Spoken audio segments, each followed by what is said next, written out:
Only when there is no more distracting thought will ignorance appear.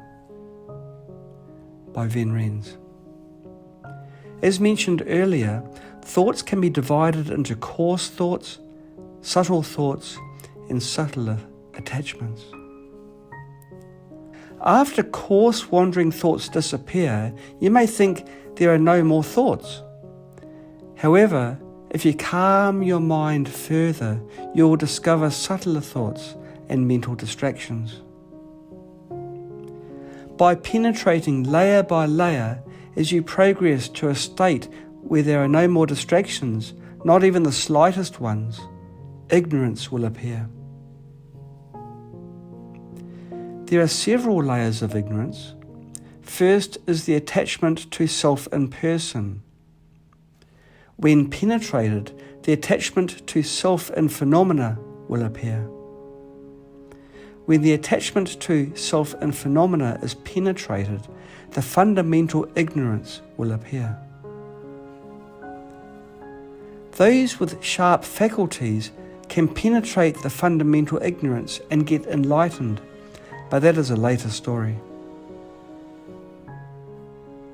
Of course, when the fundamental ignorance appears, you need guidance from your spiritual mentor or an enlightened being.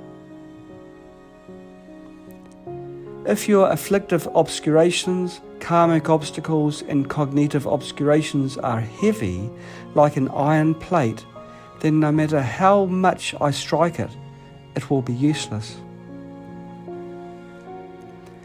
If your afflictive and cognitive obscurations have become as thin as window paper through long-term practice, leaving only the final layer of ignorance, then at that point, with a little guidance from me, you can easily penetrate it. After the final layer of ignorance is eradicated, your true nature will appear. Therefore, the entire process of our meditation is about allowing thoughts to gradually slow down, making the gaps between them more and more apparent. Only after the gaps have become apparent can we penetrate the ignorance. If there is no gap, you won't be able to see the ignorance at all. All you see are afflictions and scattered thoughts, whether coarse or subtle. In such a state, you cannot see any gap or ignorance at all. Hence, only when there are no more scattered thoughts will the attachment to self in person and self in phenomena appear.